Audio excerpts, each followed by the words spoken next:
It seems like every time you open a newspaper or you go on the internet or you go on TV, you hear about a new scandal in college athletics. They're ubiquitous. In recent years, there have been 3 major scandals in college football. USC gave illegal gifts to Reggie Bush and his family while he attended the university, and they were later penalized with a 2-year bowl ban, and Reggie Bush was no longer the recipient of the Heisman Trophy. Ohio State gave illicit benefits to 14 of its players in cash prizes and in free service at a local tattoo parlor. But the most famous scandal in recent years was that of our own Penn State. Scandals in college sports are not a new phenomenon. They've been around ever since the beginning of college athletic programs. Originally, scandals revolved around violence on behalf of the players themselves for personal gain. As time went on, scandals revolved more around the coaching staff and their recruitment processes. In the mid-1900s, a lot of coaches tried to recruit professional athletes for their own teams, not necessarily for their own personal gain, but just because they were competitive and had a drive to win. The scandals that we're used to hearing about now, the nature of them really began in the 1980s. In 1984, the Supreme Court declared that the NCAA could no longer control what college football games were to be broadcast on national television because it was in violation of antitrust laws. The television networks would have to deal directly with the schools themselves. This brought in a lot of money for universities, not just from the television networks, but also from the advertisements and the sponsorships that went along with it. The better the school was at a sport, the more likely they were to be broadcast on national television, and the more money would be brought in, not just for the athletic program, but for the school themselves.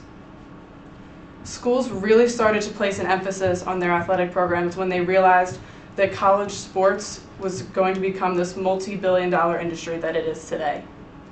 And along with this, developed the football culture that we see here at Penn State. We see it in the Big Ten. If you turn on ESPN on a Saturday afternoon, college game day is on pretty much all day.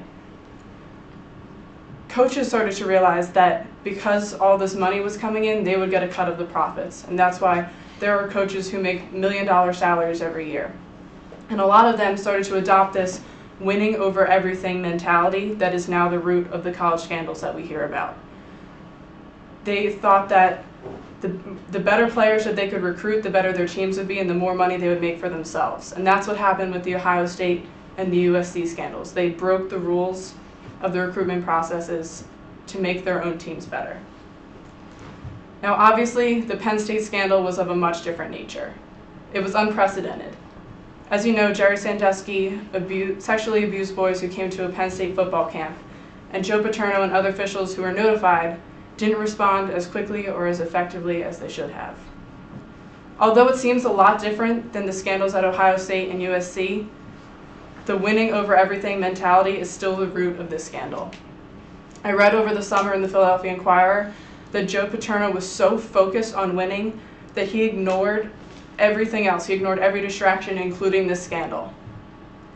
The NCAA placed heavy sanctions on Penn State, including a $60 million fine, a 4-year postseason ban, a cut to athletic scholarships, a loss of all Joe Paterno's wins from 1998 until the present, so that he's no longer the winningest coach in the history of college football.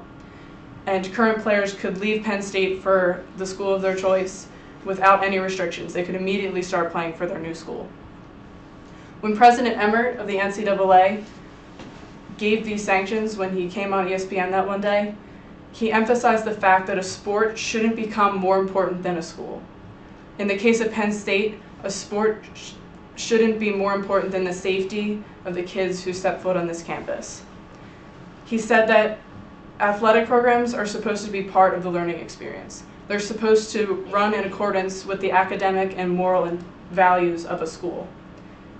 Football at Penn State should be part of the college experience, but it shouldn't be the college experience. The football culture that we see at Penn State and at USC and Ohio State, it shouldn't exist. But is Penn State really a football culture? Is that all we do? Is that all we are? It's just football? Yes, we are a spirited community, but we are more than our athletic programs. At Penn State, there's a lot to be proud of, including excellent professors, hundreds of opportunities and organizations to get involved in, tons of study abroad opportunities, the largest alumni network in the country, and the largest student-run philanthropy in the world. When we go to Beaver Stadium on Saturdays for our home games, we're not just going for football.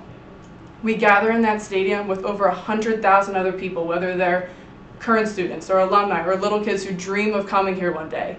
We gather to share our pride in our school. It's not just about football. The football team is a representation of everything at Penn State that we have to be proud of. At Penn State, we're not defined by the Jerry Sandusky scandal, and we're not a football culture. We are Penn State.